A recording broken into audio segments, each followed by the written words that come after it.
नमस्कार, हम रिंकू तिवारी जिला गोपालगंज बिहार से हैं। स्वागत बा आप सबके हमारे चैनल पे। आज आप सबके हम एगो शिव जी के ब्याह के गीत गाओ तनी। आप सबके पसंद आए तो कमेंट जरूर करे लोगिन, और हमारे गीत ज़्यादा से ज़्यादा शेयर करी लोगिन। नया बनी तो सब्सक्राइब जरूर करी लोगिन। कवने नगरिया से जोगी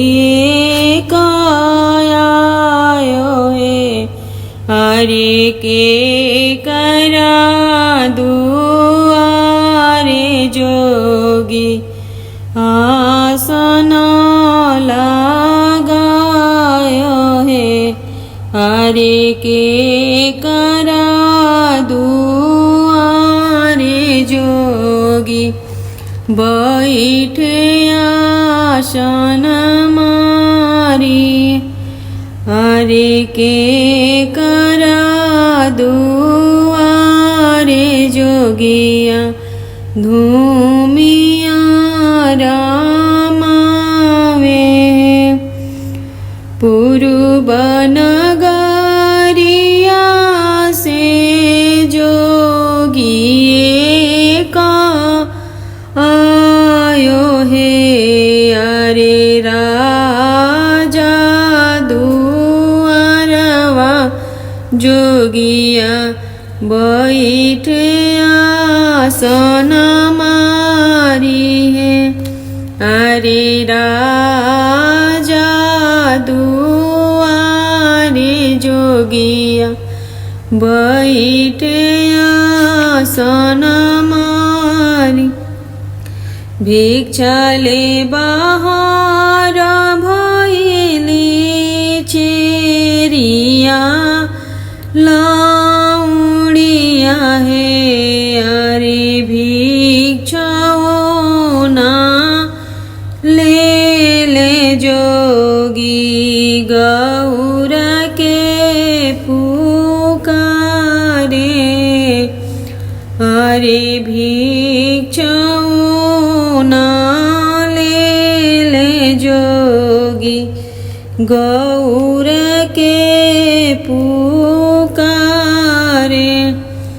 तोहरा ही हाथे चेरिया भिक्षाओ ना ले बोहे। अरे जीनी मोहे बोलावली तीनी भिक्षा ले आवहे। अरे जीनी मोहे बोलावली तीनी भिक्षा ले आवहे। जाहू रौराया हो जोगिया गौरा से लो भाईनी है।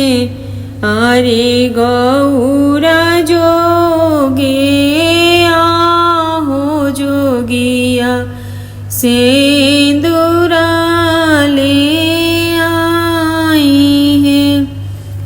जाहू रौराया हो जोगिया गौरा से लो भाईनी है।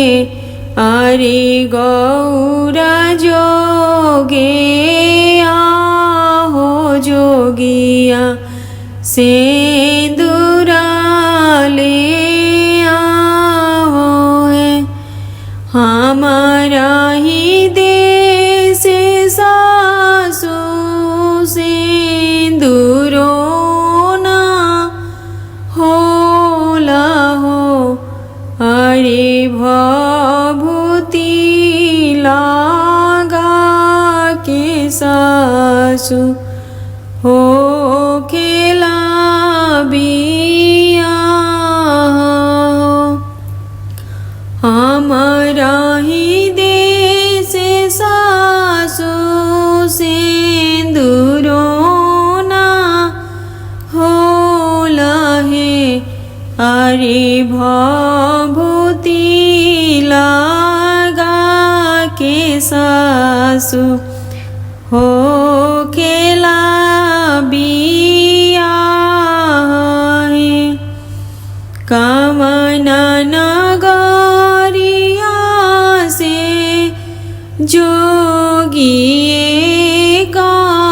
कायायो हे अरे के करा दुआरे जोगी बैठे आसन मारिए अरे के करा